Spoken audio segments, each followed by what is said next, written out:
Water wears away stone, how halakhah shapes us as ethical agents. This morning, Professor Reinhold, I think, raised implicitly many questions about halakhah, its potential limitations, and I think this hopefully Sarah will bring to the table some insights into halakhah and its relationship to the ethical. So, thank you. Good afternoon, everybody. Happy Hanukkah. I'm so glad that all of you think that what you should definitely do with your Hanukkah is study some philosophy. Seems to make a lot of cultural sense. Anyway, okay. So today we've really been spending our time thinking about halakha and ethics, mostly as two systems that interact with each other in lots of complicated and interesting ways. And we've been asking, especially in the last year, and I predict we'll be asking in the next one, how these two systems relate to each other. When do they conflict? When do they match up? What does it mean to us that they conflict? What does it mean to us that sometimes they seem to match up? And I think these are really valuable and important questions for us to be asking. But in this shiur, we're actually going to focus instead on something really different. We're going to focus on how halakha, how practicing the things that halakha asks us to do can shape us as human beings, what kind of ethical effects those practices might have on us as people. So for those of you who were in the last shiur, we're going to spend the next hour and 20 minutes or so assuming that Leibovitz was wrong. Okay? So we're just going to enter into that world. We're going to explore what it's like. And then if you, at the end of the hour and 20 some odd minutes, you've decided that actually Leibovitz was right and everything I've said doesn't make any sense, good for you. It's been a successful day. Okay? So just imagine we're going to enter into that world and see what it's like. So over the history of Jewish thought, there have been lots of different ways of thinking about how how halakha might shape us as ethical agents. And my goal today is to give you a taste of 3 different approaches to that question. I'm not here to tell you that any one of them is better than the others. I want to give you a sense of the range of this way of thinking about halakha and to explore some of the advantages and disadvantages of each. So to that end, as we go through them, I want you to think about 2 sets of questions. Here's the first one. Just to think about what's compelling about a given approach. What might pull you along because of it? Why is it interesting? Why is it powerful? And then what might be the dangers of it? What might be lost if we think about halakha in this way? That's the first set of questions. And then the second set of questions is, if we were to adopt this given way of thinking, how is it that we would talk about mitzvot? How would we talk about it to our children? How would we talk about it to our communities? How would we talk about it to our peers? What would that look like to actually live according to this view of halakha? So those are the 2 questions I want us to think about. What are the advantages and disadvantages? And how would we talk about mitzvot if we had this view of halakha and ethics in mind? To do this, I think it's useful to pick up on an example of a set of a couple mitzvot and focus in on them. And so today we're going to focus on tefflin, mezuzah, and tangentially kriyat shema. Why do I pick these? One is because they're ritual. So the connection to ethics is kind of less obvious than the kamocha, which we talked about a lot in the last year. But it's also because even though they seem kind of ritual and not connected to ethics, they also are sort of speak to kind of our core values in interesting ways. And so lots of Jewish thinkers do interesting work with these particular mitzvot and thinking about how halakha and ethics can relate to each other. So those are my reasons for picking those mitzvot. Before I continue, I think it's important to just note for a second that tefflin is one place where, obviously, there are all kinds of really difficult gender questions, and where the question of the relationship between halakha and ethics can be particularly live, surrounding sort of gender and ritual in that way.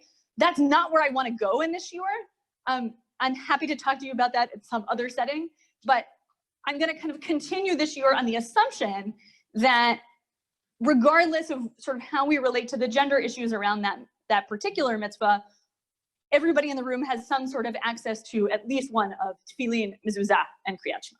Okay, so that's sort of thus endeth the preliminaries. And so I want to jump in and actually start looking at the different approaches here. So we're going to start with the Rambam, always a good place to start. a sort of version of starting at the very beginning. And I want us to understand what he thinks halakha is for. We saw a little bit of this last time, but we're going to see it again now. So let's look at text number 1 on your sheet. This is his first initial, very clear, simple statement. And you'll notice that as soon as we read it, it will become very tricky to understand, even though it seems very simple. Okay. The law as a whole aims at 2 things: the welfare of the soul and the welfare of the body. As for the welfare of the soul, it consists in the multitudes acquiring correct opinions corresponding to their respective capacity. Okay, so there's 2 basic things that halakha is for: ensuring the welfare of the soul and ensuring the welfare of the body. Seems like, given other things the Rambam says, what's going on with the welfare of the body is things like getting your appetites in check, not just eating all of the donuts that are over there, but only one. Sort of managing your desires in such a way that you can be healthy. What's welfare of the soul? For the Rambam, welfare of the soul, which seems like a kind of complicated thing, is actually very simple. It's believing the truth, getting it right. That's simple so far, right? It's just having true opinions. So what's the purpose of halakha as a whole? 2 things: welfare of the body and getting it right. Understanding what's true and really believing what's true. Okay, so if we just have that picture of halakha, it's not so obvious how that relates to ethics. Maybe it's just like trying to convince you of like 2 + 2 is 4. That doesn't seem like it has an obvious ethical balance.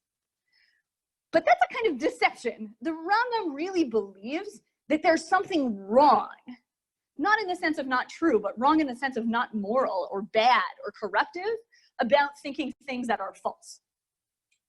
That can be a kind of counterintuitive notion, I think, in our culture, where it seems like just to be wrong about something, you know, to be wrong about where the A train goes is not morally bad. It's just, you just didn't get it.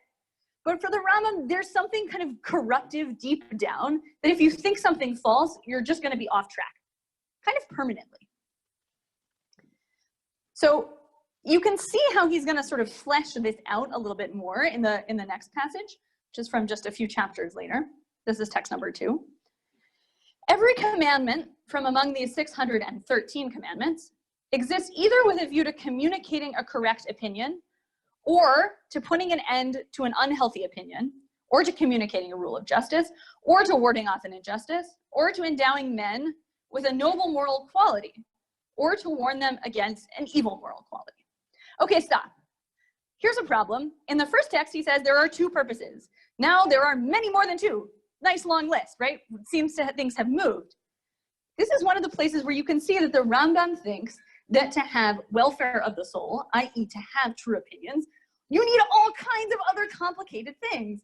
You need, among them, noble moral qualities, or at least it's connected to having these noble moral qualities, and not having all kinds of evil moral qualities. This is a version of the idea that believing something wrong is actually corruptive.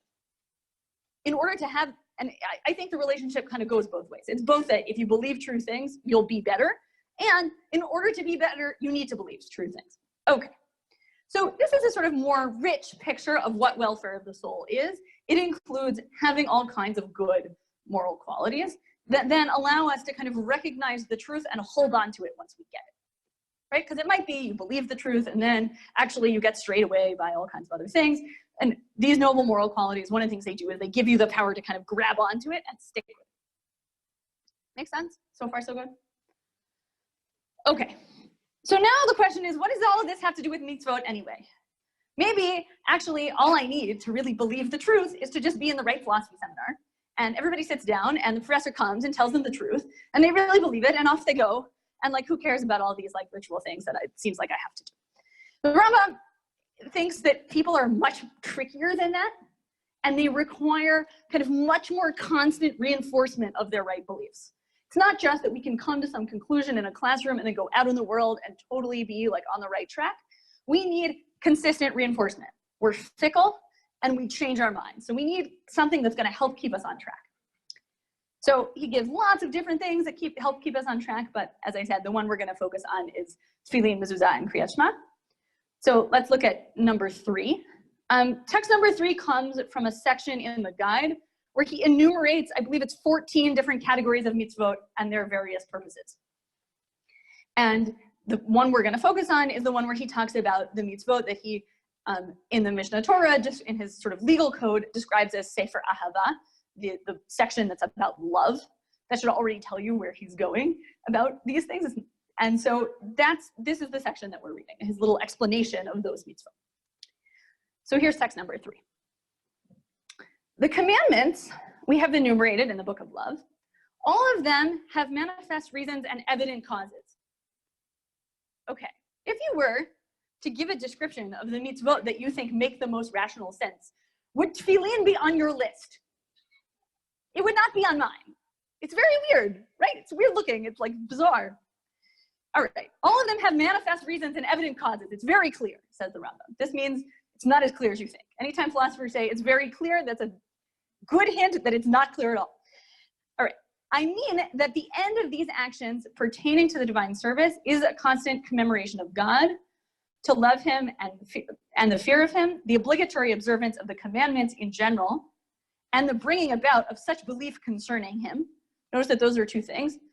Obligatory observance of the commandments, I would say, in order to facilitate the bringing about of such belief concerning him, may he be exalted, it's the Rambam, as is necessary for everyone professing the law. Those commandments are prayer, the recital of Shema, the blessing of food, and what is connected with it, the blessing of priests, phylacteries, i.e. tefillin, word only ever used to translate tefillin and therefore not very helpful to anyone, the inscription on the posts of houses and on the gates, acquiring a book of the Torah, and reading it at certain times. All these are actions that bring about useful opinions. So here, the purpose of these mitzvot is to inculcate a set of beliefs about God, for the Rambam, mostly the unity of God, although all kinds of other things too, that help us get on the right track. In the process of doing so, though, it's not just I have to believe that God is one, right? That I could probably learn in a philosophy seminar, and maybe I could internalize it for the Rambam. But I'm certainly not going to love that one abstract God unless I'm sort of inculcated and helped to do that. And he thinks that ritual is one of the main ways that that can happen. So just to sort of take a step back and sum up, for the Rambam, it seems like the main goal of rituals, especially Kriyat Shema and its sort of various attendant other similar mitzvot like tefillin, are designed to help us get the right theological opinions and then have the kind of fortitude to really hold on to them. So they teach us the right thing and then they help us remember and stick to them. And maybe then out of that grows a certain kind of version of love of the abstract God that the Rambam is excited about. Okay, I'd like to take the next 2 to 3 minutes and have you just turn to the person next to you and think about what you make of this account. Does it seem compelling to you? Does it seem crazy? Does it seem to match with your experience of performing these various mitzvot? And just explore what you think of this picture. And if you have time, think about what it would actually look like to sort of really adopt it and what kinds of things how you would talk about mitzvot or teach about mitzvot if you really believed what the Rambam thinks. Okay, does that sound clear? Go for it. 2 minutes, 3 minutes maybe. Everyone. All right, let's hear from just a couple of tables what you thought of this approach, whether it seems compelling to you, confusing, good, bad. Where are we? I will come to the mic, or bring the mic to you. Yeah. People love this, hate this.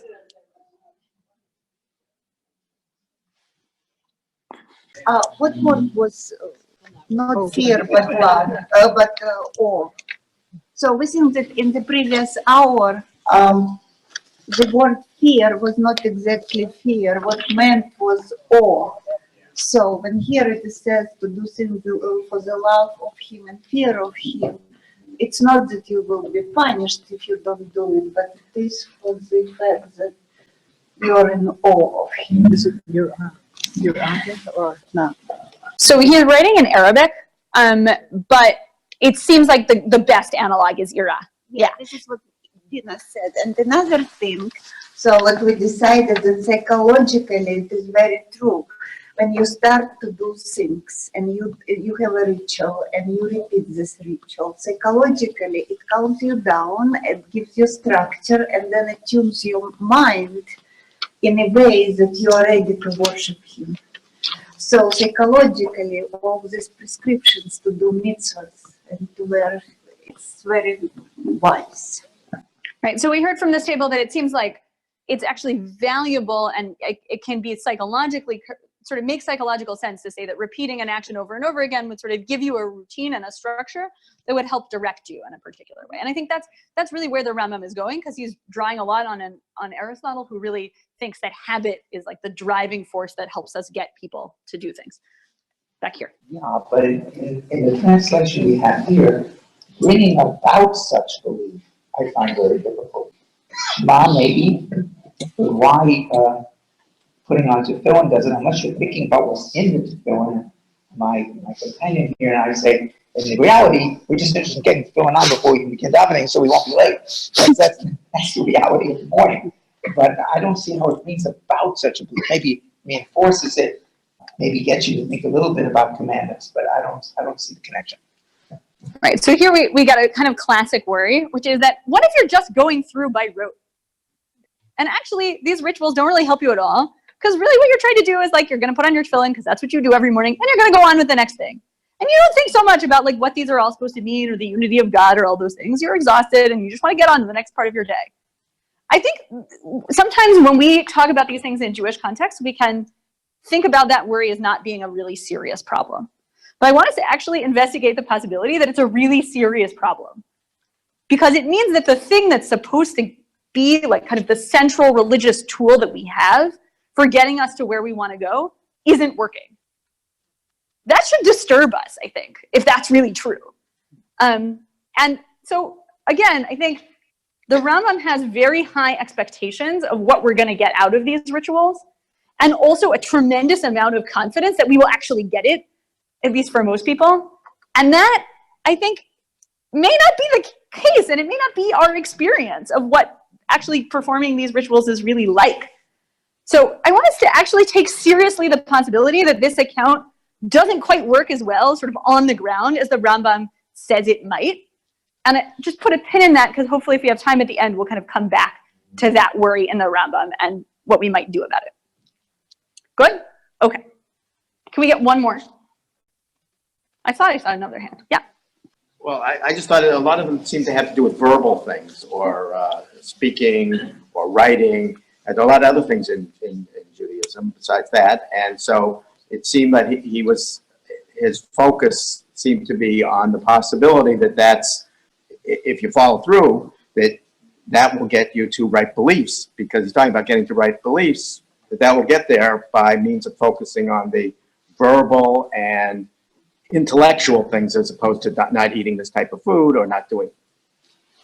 Right. So it seems like part of the reason that he thinks that Kriyat Shema, say, can get us to believe certain things is that if you say a formula over and over and over again, you may start to really believe it. So it's worth running this same objection we heard from over here on this point. Is it really true that if you say the same thing over and over and over again, you really believe it? Or sometimes it is. Only if you think about it. But even if you think about it, I think it's pretty possible to repeat some formula over and over again without really totally endorsing every word, right? Philosophers love to use the following example. When you call someone that you really care about, and you're talking to them on the phone about, like, you know, who's going to pick up what from the grocery store, and you say, "Goodbye, I love you." Is that like a heartfelt, like deep, "Oh my goodness, I love you so much"? No, it's just what you say. The danger is that Kriyat Shema becomes just what you say. Right? So that's the kind of deep nature of the problem. That's the thing we have to be worried about. And it's, again, I want to stress, I think it's a serious worry, because the tools that we use and we spend so much time and energy trying to do may not be working if we're sort of not oriented in the right way. Yeah. Last comment. I had a couple thoughts, but the one I want to bring out is that he seems to be focusing on the intellect as a way to lead to an emotional, at some point an emotional thing, like love. To me, it's an emotional thing. But he's talking in this third section really about opinions. And it seems to be the main aim of I guess, training your mind to have the opinions. Once you have those opinions, you can, and you do those things, then you might end up with an emotional result. But I think the way a lot of our rabbis and teachers are aiming nowadays is the reverse order, which I think is, which my experience is working. So I'm interested in finding out more about this. Okay, that's a great place to close. So the Rambam really does believe that the intellect comes first, and whatever happens with the emotions should follow the intellect. He is of that medieval school that's worried about anything that's not driven by the intellect. That's a view that has like lost a lot of currency in modernity for all kinds of complicated reasons. But I think it's one that's worth investigating for two reasons. The first is just that we often assume that there's a kind of bar between the intellect and the emotions, and the Rambam doesn't think that such a bar is really there. And so he thinks if we got the intellectual piece right, that would elicit something from us emotionally. I think that's something we don't see, like, for example, in a lot of university philosophy classrooms. And sometimes I don't think we see it in, like, you know, a shiur either. But the Rambam lets us play that out in an interesting way, and not to assume that we have like two sides of our head. We have the technical, legal, intellectual sort of side that's interested in like making little categories, and then we have our feelings which like go somewhere else. The Rambam assumes that they're connected and that we can put the intellect first. Now he does that out of a fear of what the emotions will do. And I wonder, just, it's worth thinking about like what it would be like to kind of say, no, I actually think the emotions are really valuable. But I think the intellect is connected to them and can be in some cases the driver. That's worth exploring, I think, in sort of as we go forward.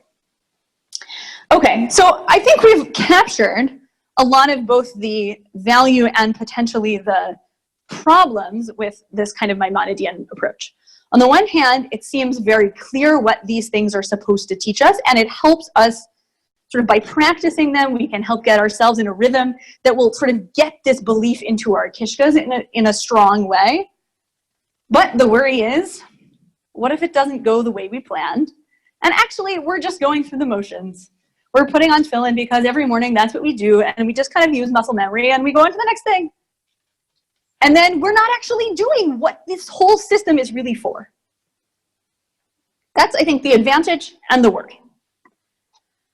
Good. So let's put a pin in that and think about those problems as we go forward. I want to move on now for something completely different, although a person of the same name. So I want to talk about Moses Mendelssohn.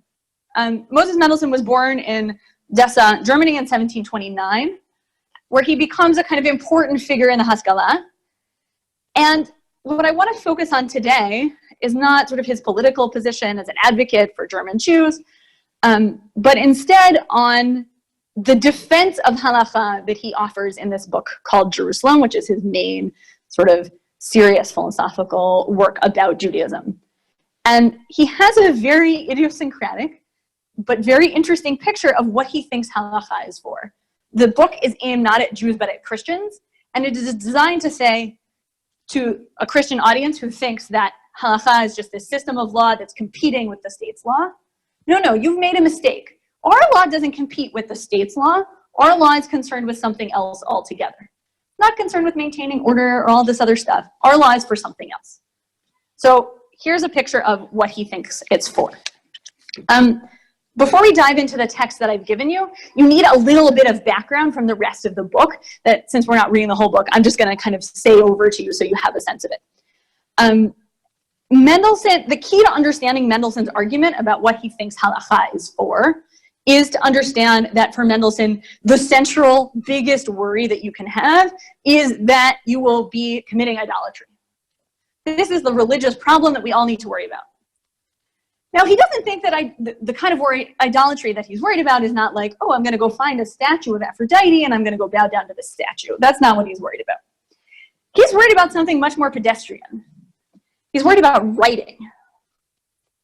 So you get to like 2/3 of the way through this 200-page book, and he's like, by the way, I just want you to know idolatry is a serious problem, and guess what's idolatrous? Writing. And you're like, thanks. Why did you write this book?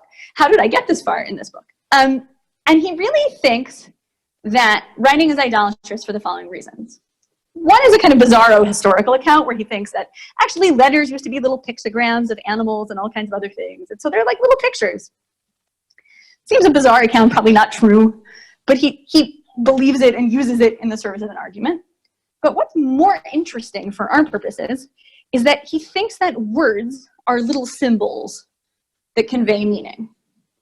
And words, once they end up on the page, seem like they're fixed.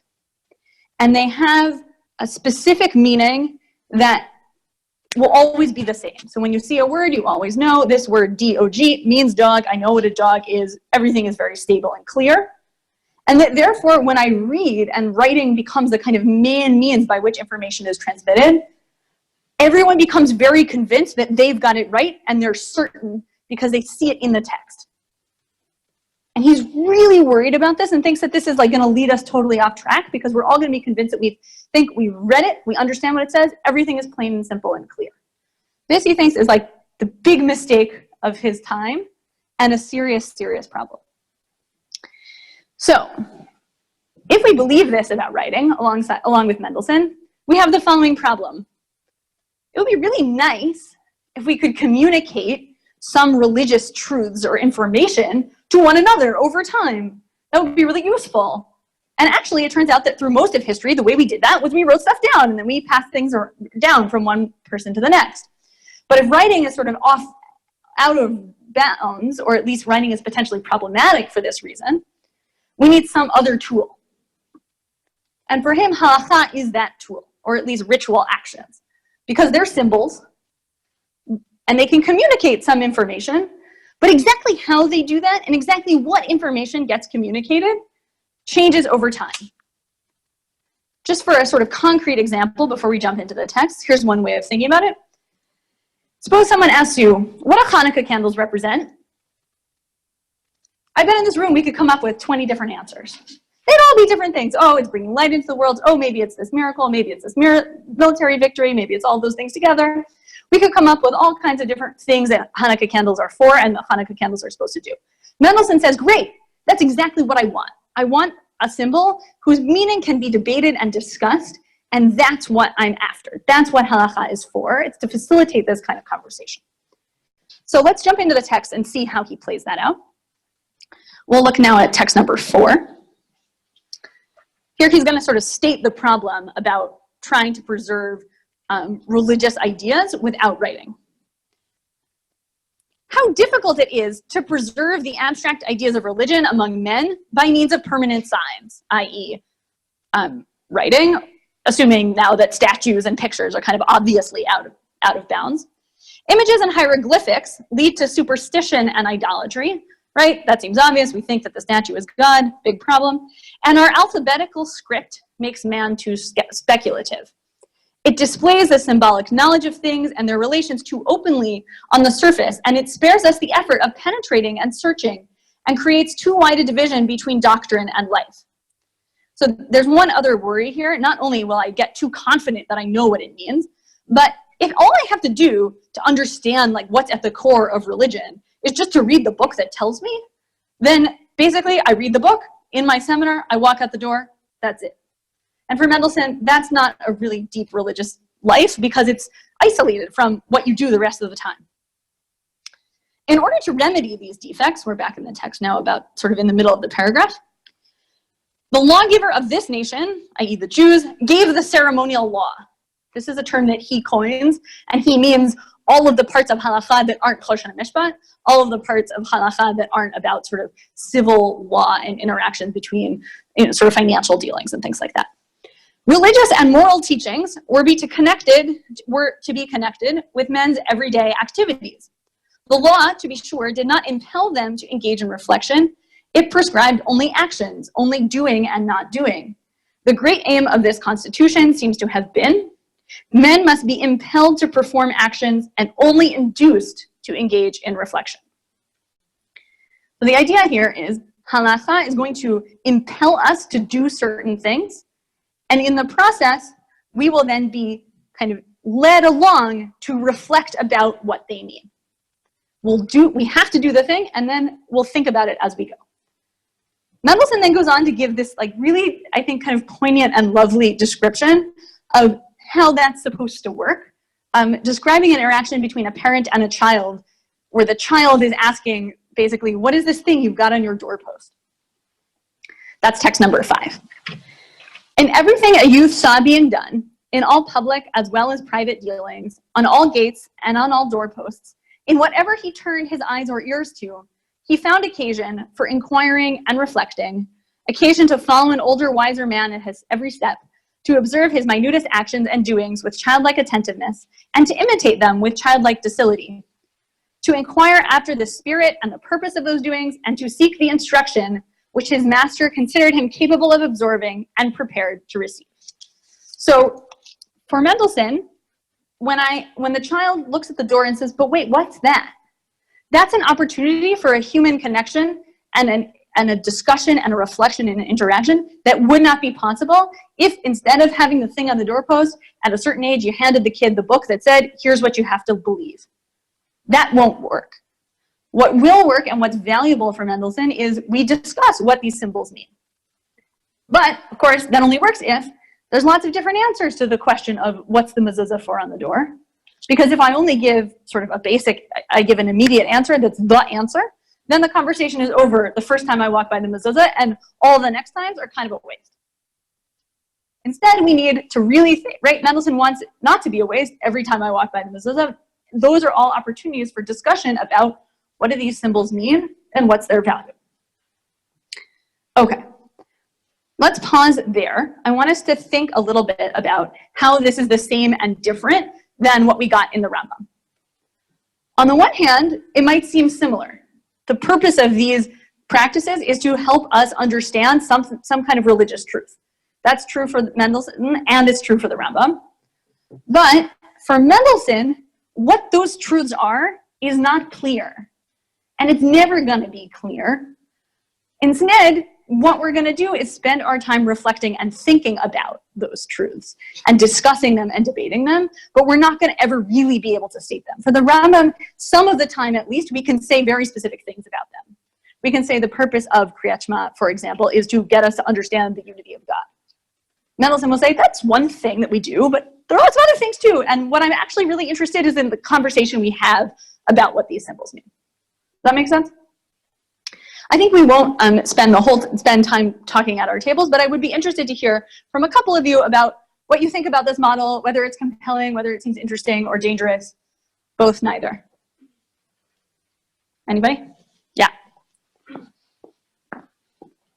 Yeah, I really like how like in Judaism there's like a lot of answers to like the same questions, and it just like creates just like a lot of like, deep discussions and shows like how people take different meanings from the same thing and can still be like together in the same community.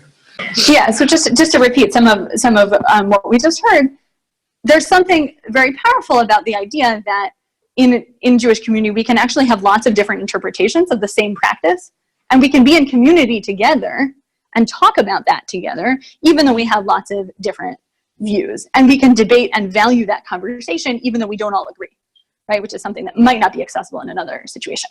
Yeah. I'm interested in the distinction he makes between writing, which he assumes words have a very clear, distinct, and static meaning, and these mitzvot, these actions, which he assumes have much more open-ended, maybe never-ending meaning. Why is that? Especially since Torah study requires so much writing, and you get various, or reading writing, and you see such varieties of meanings even in the writing. Okay, that's a wonderful question. The question was, why is Mendelssohn so convinced that writing has such clear meanings and actions don't? Actions are sort of debatable, but writing is clear. Seems like actually, right, we have a rich tradition of being really confused about what lots of words means, and we debate that all the time. I think Mendelssohn is less sort of aware of that than he ought to be in some places.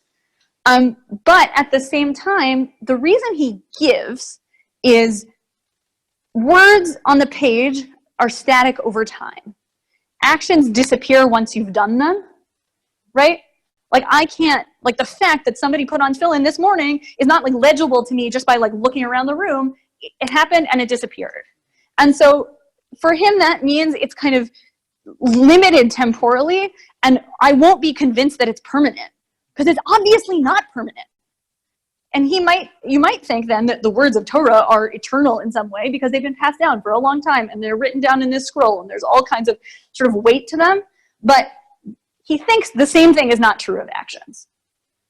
I think this is a weak point in his argument, potentially, because it may be that actually actions are very static because we repeat all kinds of patterns of behavior over and over and over again. So it's a very good point and is a potential kind of problem in the thinking, but at the same time we might say, okay, what would it mean to actually think about our actions as transitory in the way that Mendelssohn wants? There was a hand over here. So it just seems to me that it's actually the opposite. Not even, it may not work. To me, it seems exactly the opposite. The routine stops the questioning. Like, so when I think about the Seder, right, that is different. It's not routine, so it's for question. But because something's so routine, I feel like it's not going to spur that creativity. Same thing with the routine, spurring the love, and I feel like it's just this mindlessness that we get into. So I feel like it's even the opposite. Like, it just doesn't resonate with me at all. Yeah.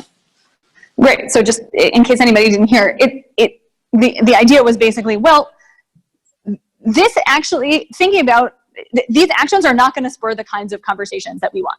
In fact, they're going to shut them down because these things will become so routine that we just won't really think about them.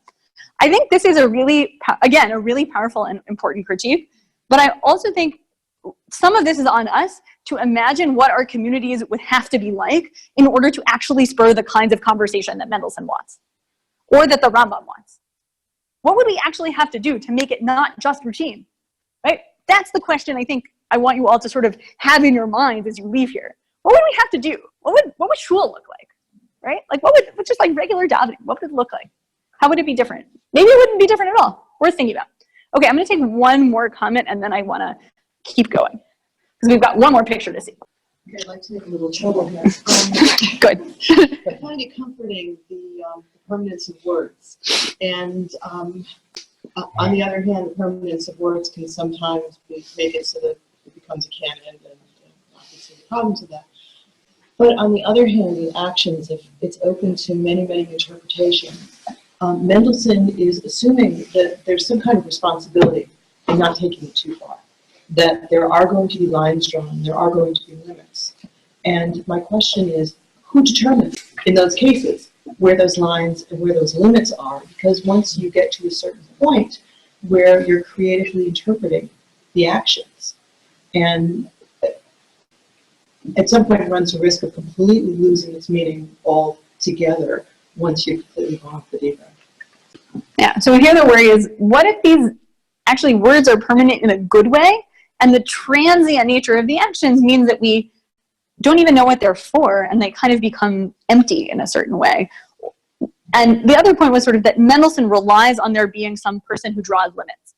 I think he does, and that's why for him the fundamental relationship is either father to son. It's always son, sorry, I'm happy to talk about that more, but or teacher to student. So it's always an older and wiser man. That's what he says, right? Somebody who is actually guiding you. So it can't just be totally a free-for-all. There are limits, and he is interested in maintaining them. You know, how successful that can be in a kind of long-term way, I think is hard. The other kind of more, let's say, emotional piece of this that is worth thinking about is that I think it can be dispiriting to perform a ritual all the time and not know what it means. I think that can be kind of defeating. And to say, oh, well, actually, you know what? There's like 4 different opinions, and there's this one disagrees with that one, and this one disagrees with that one. But like, I don't know, I just do it, right? I think that's a kind of common sort of feeling that I see a lot around me in the Jewish world all the time, and that I sometimes myself feel. And I certainly feel it, like, if my non-Jewish colleagues ask me, like, oh, why do you do X? I'm like, I don't know, there's like 6 different answers, and like, no, it's not my question.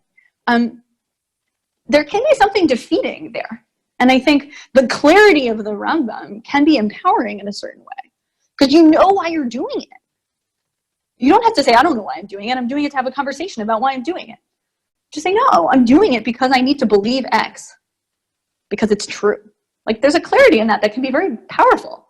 And Mendelssohn gives up on parts of that in order to preserve the other things that he's talking about. So there's a benefit and a cost. So I think all of these views in certain ways. Okay, I'm going to move on to the third picture. And the third picture comes from this book, which I think is from 2018, by Mara Benjamin, who actually at one point learned at Drisha, and I think puts that in the acknowledgments. So just to sort of to name that. And she's written a wonderful book about what she calls maternal subjectivity, the experience of being a mother, and kind of the history of Jewish thought. It's a wide-ranging book that includes like her experience of changing her kids' diapers, and also Rosenzweig, and also Gemara. It's like an amazing sort of weaving together of lots of different things. You should all read the book. But I want to talk about one particular thing that she describes at the beginning of the book.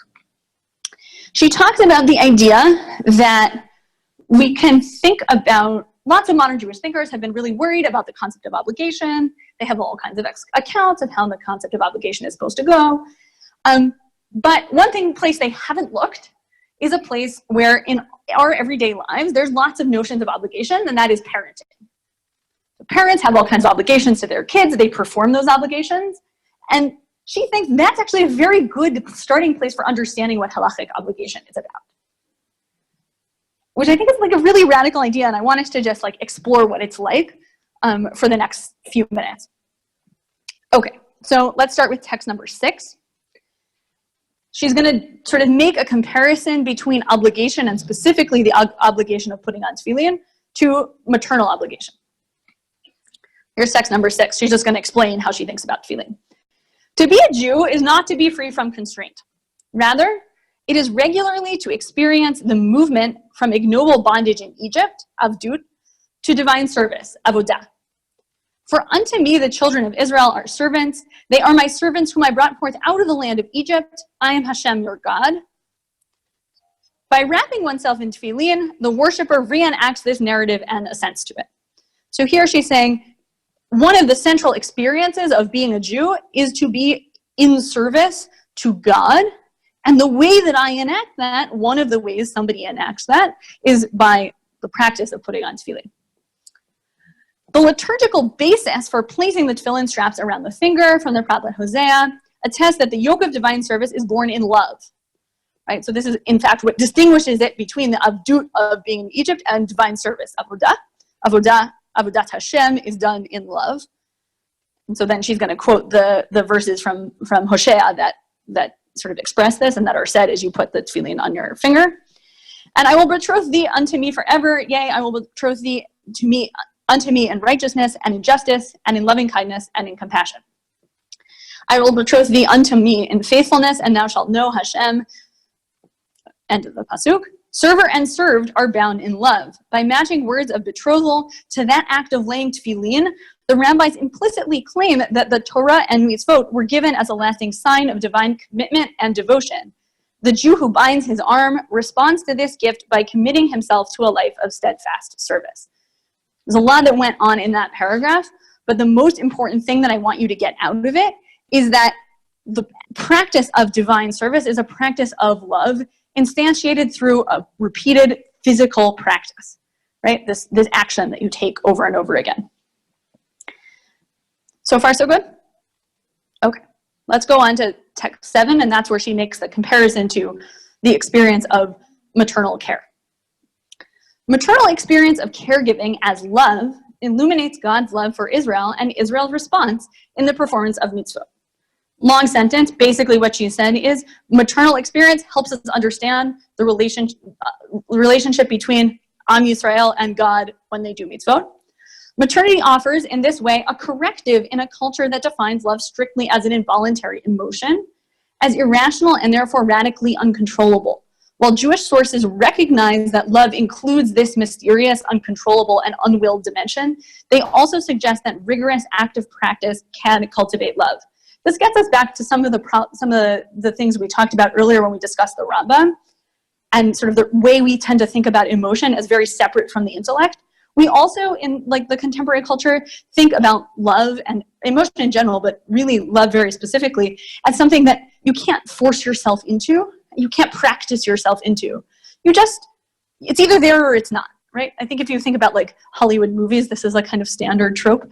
And she's saying Judaism gives us a powerful tool for critiquing that view because it's limited. It doesn't capture all the different kinds of loving experiences that we have. So parental caregiving manifests this performative aspect of love. Most of the time, affect state is not the key factor that drives parents to attend to their children or prevents them from doing so. Here's what she just said in philosophy E's. Affect state means just how you feel at a given time. So what she's saying is, what's the thing that drives you to feed your kids in the morning?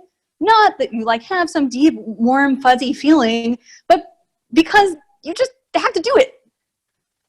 Primal, so back in the text, primal visceral love of one's child, as powerful as it can be, does not always, or perhaps even usually, tell a parent what to do vis-a-vis one's child, any more than does one's equally primal frustration or rage. So just because I love my kid doesn't mean that it's obvious to me exactly how to respond to their needs, nor on the other hand does it mean that when I'm angry, that should determine how I'm going to respond to their needs. As in Sarah Ruddick's discussion of one's preservative love characteristic of maternal thinking, the right question is not what did you feel, but rather what did you do? Sarah Ruddick is sort of an important feminist philosopher, and one of her main ideas is we think of love as this warm, fuzzy feeling. No, love is getting up and actually taking care of people. And you can do that whether you're happy with the person, whether you're not happy with the person. You do that in all kinds of different emotional states if you're like a normal mortal person who sometimes gets frustrated with the people around you. Proper human action, back in the text after the ellipsis, about half the way down through the paragraph, proper human action in daily life cannot rest or fall on enthusiasm, zeal, or intensity of feeling. Certainly one cannot rely on these feelings to keep a dependent. This is an important point, right? If you want to keep a kid alive, having a nice warm feeling for them may be very useful, but it's not going to keep them alive because actually what you have to do is give them food, right? You have to do very practical things. Parents execute their daily acts of diaper changing, cleansing, feeding their young children as an expression of their love, right? But child rearing demands that acts of service continue even when parents don't want to attend to their children and when they don't feel affectionate toward them. Okay, this is a picture of parental love. Now that she's given you a picture of what Jewish ritual is supposed to be and what parental love is supposed to be, now she's going to give you the comparison. Are we ready? This is the key moment. Likewise, the people of Israel are to perform mitzvot out of and as the expression of their love of God. A lot has just happened in that sentence. It's not only that the people of Israel are supposed to get themselves to the point where they love God by performing the mitzvot. The mitzvot are themselves an expression of that love. The validity of the performance does not depend on whether an individual is gripped moment to moment by a sense of gratitude or love of God. Instead, the performance becomes a means by which the action can be regulated. So it's not that I have to feel some intense love of God every time I daven. That expectation is kind of not reasonable. And as we said sort of throughout thus far, it's very hard to actually do it. But instead, it's a means by which we sort of regulate our action. This is a version, in a certain way, of getting us off the hook of the problem I was emphasizing and sort of pushing us to think so hard about earlier. This gives us license to say it's okay to sometimes go through the motions. Because sometimes going through the motions can also be an expression of love. And sometimes we're going to be frustrated that we have to sit in shul. And sometimes we're going to be frustrated that, oh, now I have to do this other weird ritual again. That's okay. That's part of our relationships with all kinds of beings. And it can also be part of our relationship with God. Okay, so on this picture, she has both given us something and taken something away. She's given us the permission, as I just said, to have a relationship where some of the time we don't want to do it. Some of the time it feels really boring or difficult, and we can still be in a relationship of love with God in the ways that like someone like the Rambam wants, but we've been sort of let off the hook. That can be very comforting and powerful, and I think the kind of comparison to maternal love is in itself like really interesting and powerful. But there's a danger. And I think the danger is we let ourselves off the hook too much, right? And then we sort of like let the train go away. The other thing to think about is what is the picture of God that's being deployed here is very important. We've come a long way from the Maimonidean God, about whom we can say very little at all, to the kind of God who needs our care in some sense, right? The Maimonidean God doesn't need us to put on tefflin to care for God in some bizarre way. Mara Benjamin's picture makes it, right, on the analogy, if the person performing the ritual is analogous to the mother, who's analogous to God? The child. That's wild, right? Like, let's just stop there. That's a long way from like Avinu Malkeinu, this abstract entity, or even our father figure, right? That's flipping the imagery in a very serious way. That can be very powerful, but it also, I think, has its limits, right? Good. This is a really interesting picture, and I think one that may provoke a lot of reactions. So I think it'd be really useful for us to spend like 2 or 3 minutes at our tables just talking about it, and then we'll get back together. Okay? Sound good? Go forth. Hi. Okay. I want to hear from a couple groups about what you talked about and what do you make of this picture of Benjamin's account of sort of thinking about mitzvot as analogous to caring for young children. Anybody? No take. No one had any thoughts about comparing God to a baby. Really? Come on. All right, good.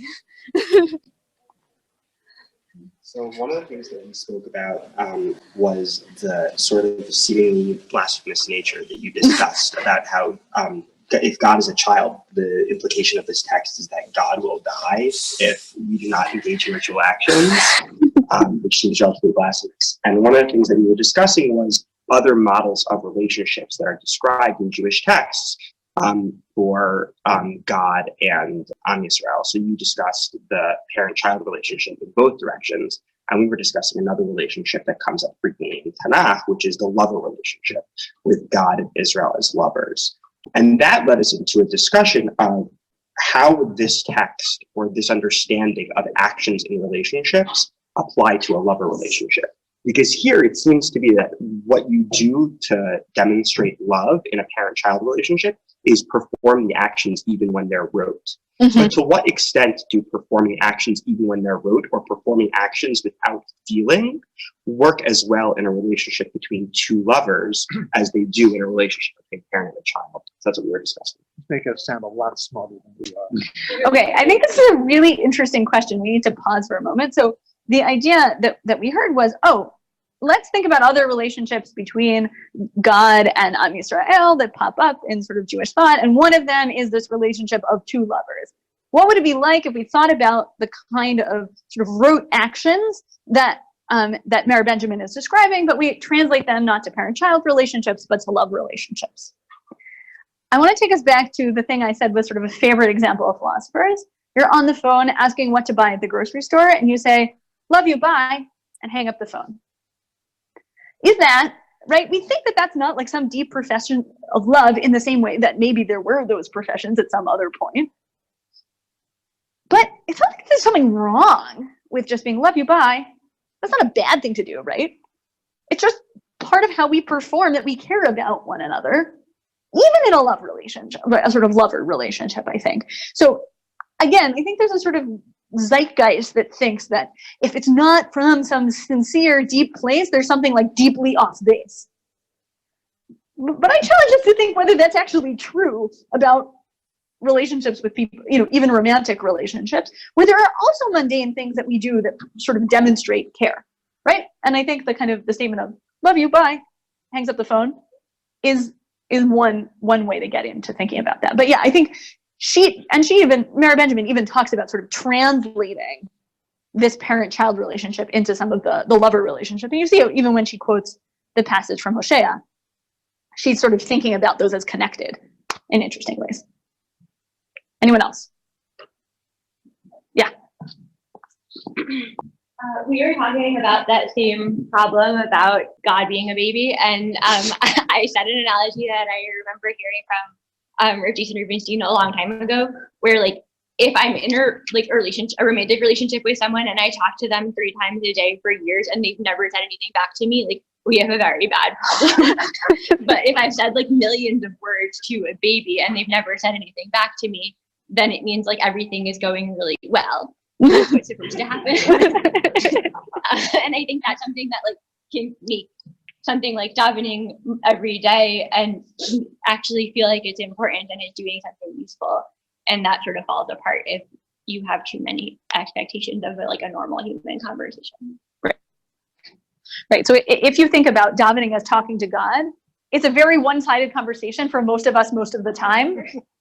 And you might think that's a kind of messed up relationship, but actually like the way we interact with young children and babies, right, who don't speak back to us is sort of analogous to that. And I think that's a very powerful way of thinking about that. Okay. I want to just close by turning to two more texts.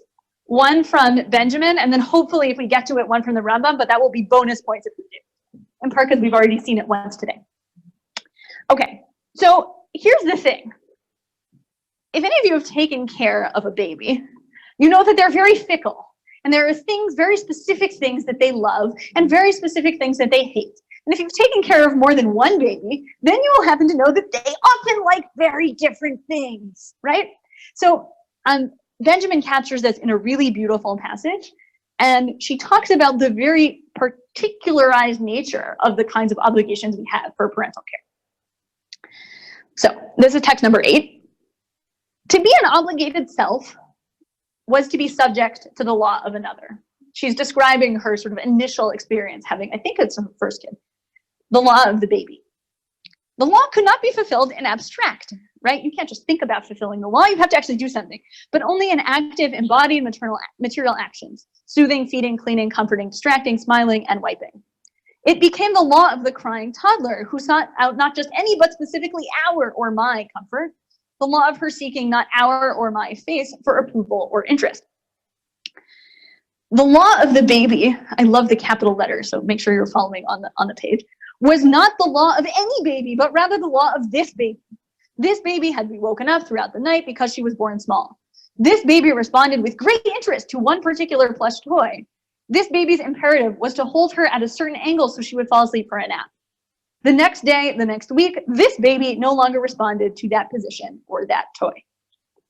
So the kind of obligation that's being described here is one that's very particular to the person to whom it's directed, right? So you have an obligation to the child, and sometimes what that obligation is to give the child that particular blanket, the one that they love. And you can't give them another blanket because it will serve no function, right? We've all had this is, I think, a pretty common experience. So this is a very interesting picture. It has, like a lot of the views I've suggested, an advantage and a disadvantage. Here's the advantage. It lets us account for all kinds of specificity in halakha that would otherwise seem kind of bizarre. Why does the tefflin shel rosh have the number of boxes that it has and not one more? Because that's the way God wants it. And it captures something about the particularity of halakhic actions that makes it gives it color in a certain way. It explains why they're very specific and why it matters whether I do them at a particular time or in a particular way. It's a good analogy in that way. It matches well. On the other hand, one of the things about a relationship between two human beings, even between two human beings who are, where one of them is sort of less of a robust, independent individual, is that they have very specific features that aren't replicated when you go to another human relationship. And so it depends not only on the baby, right, the law of the baby, but there's also the law of how the parent responds to the baby. And that's a very specific relationship that's not replicated across groups of people, right? So the relationship between one parent and a child is not going to be the same as the relationship between another parent-child pair.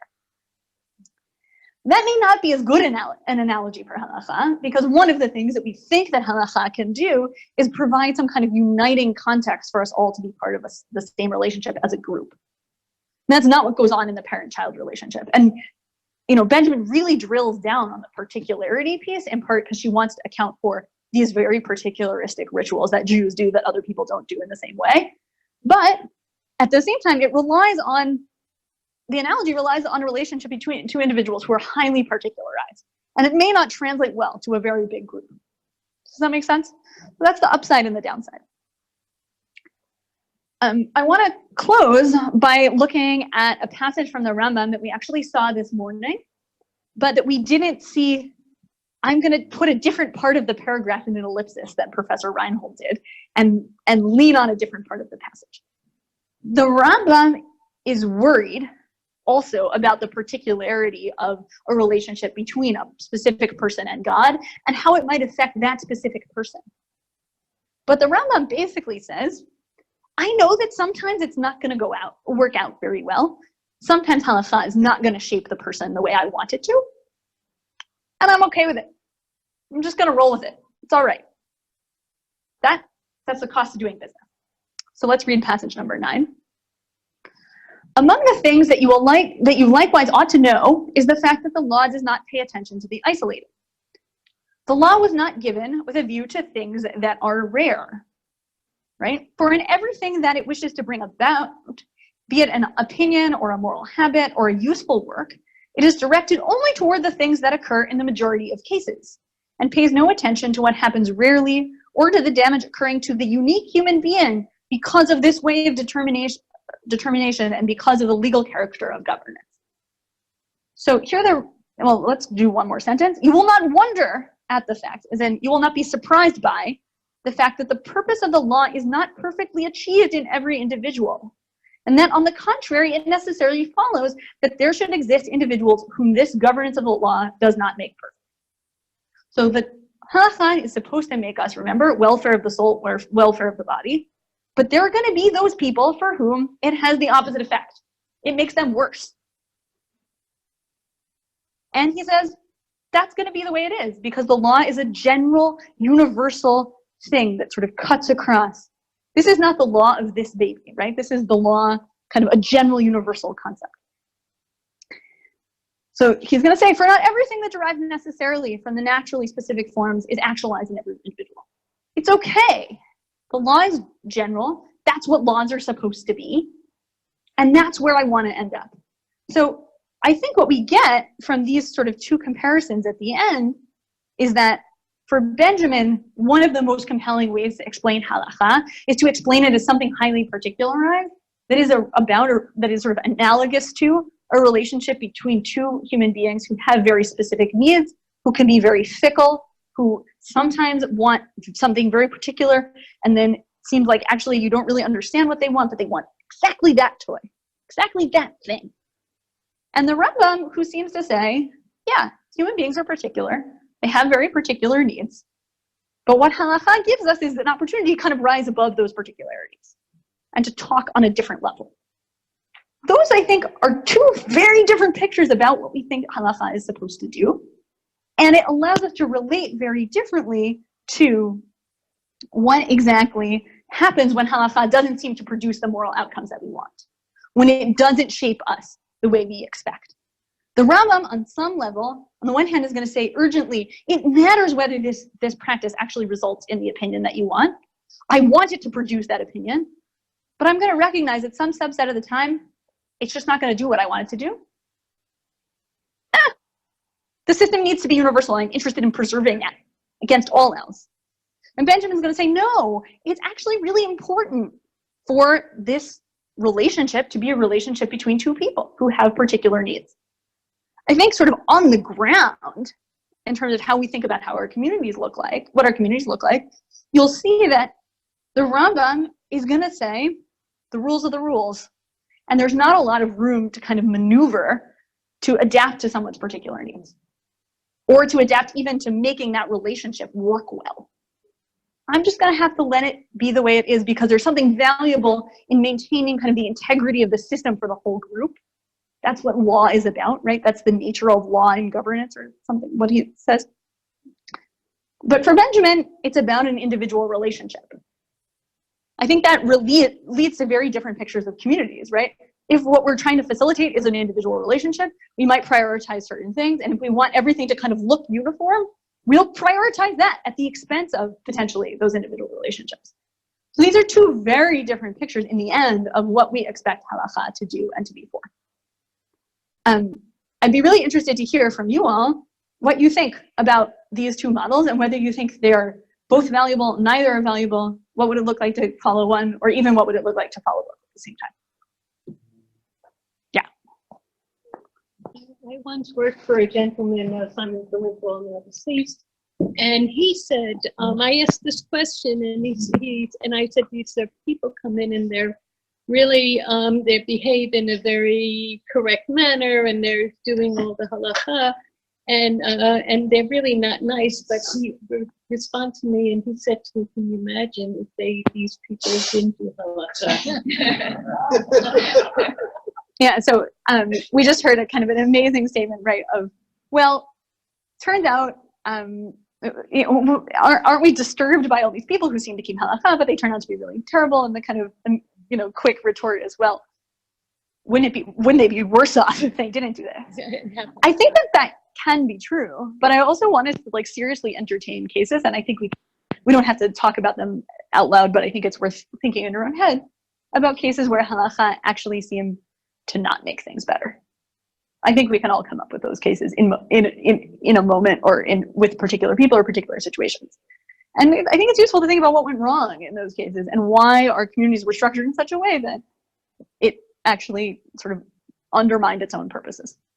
Sometimes people justify their bad behavior by the halakhah, and that makes it worse. Right. So sometimes people, it can be a good excuse, right? It's the ultimate argument stopper in some ways. Why did you do that bad thing? Oh, God told me to. I'm off the hook, right? I mean, I think that in itself is a moment where you should be like, wait, something's gone wildly wrong here, if that's the excuse we're going to use for doing something bad. Right? Yeah. According to Rambam, it says that it's not, halakhah is not going to work for perfect everybody. Does that mean that for that individual, is he or she still obligated under the halakhah? Great question. So the question was, if the Rambam thinks that halakhah is actually going to make some people worse, does that mean that those people are off the hook? They don't have to keep halakhah. This is a question that will, if you answer it, you can get many tenured faculty positions at many universities. It's a very hard question. And it's a question about which it's very tricky to understand exactly what the Rambam thinks. A lot of it turns on the passage that actually we saw from Professor Reinhold in the past shiur, from Shmona Prakim, where he seems to say that it's possible that one should sort of direct your energies toward God, afilu bidvar avera. Even in a situation where you're sinning, you should be sort of directing yourself to God. And that's a passage that many scholars have thought means that, yeah, if you're in the category of people who are going to be made worse by this, you should get off the wagon. Now, he caveats that in a million ways. One of them is he thinks that basically the only people who are qualified to actually make that determination are prophets. So for the regular run of you who are not prophets, i.e. everyone in this room, so you can't really know, so you better stay on track. I think he's basically willing to accept the cost that it will make some people worse, and there's nothing we can do. I think he just kind of is willing to do that, in part because I think he is not all that interested in what happens to the run-of-the-mill person sort of in day-to-day life, because he's, again, as Professor Reinhold said, really an elitist in that way. I just think he's just not that concerned. This is supposed to produce human excellence, but most run-of-the-mill kind of stupid people are not actually going to get that far on the excellence scale anyway. So if they get a little worse, I think actually that's what he thinks. Yeah. Just working off this last question from this gentleman, the system we have gives us individuals, and not books, but individuals, rabbis, to help us grapple with these things and find solutions that are hard to find, but that's part of what their job is. And that's compassionate Judaism. So within the law. Yeah, I think one thing that is, even though I've sort of presented these as three distinct pictures, one thing that's valuable is to recognize that for all three of them, this is not something you do on your own, ever. Even for the Rambam, who's way more of a loner than all these other people.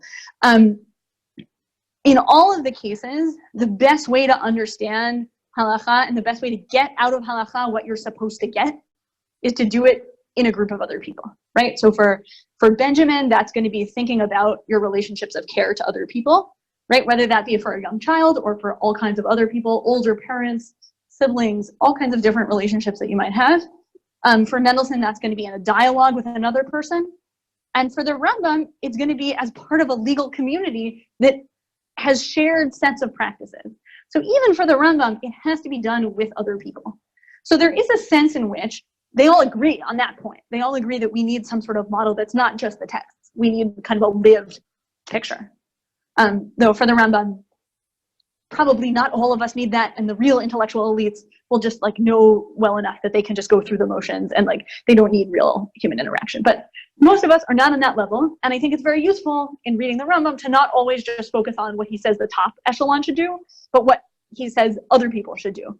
Not only because most of us are not Moshe, which is like usually the only person in the other category, sometimes Moshe and the Avot, but you know, if anyone's Avraham Avinu, I think that would be an interesting theological shift, right? But always, it's about being part of some group, even for the Rambam. So that's something that really unites all three of them. Thank you so much. This has been a really, really interesting and wonderful conversation about sort of what our communities might look like if we thought about Halakhah as being able to shape us ethically. So for the Leibovitchians out there, you've now been released from your obligations to think that Leibovitch is wrong, and you can go on thinking whatever you'd like about Halakhah. Thank you very much.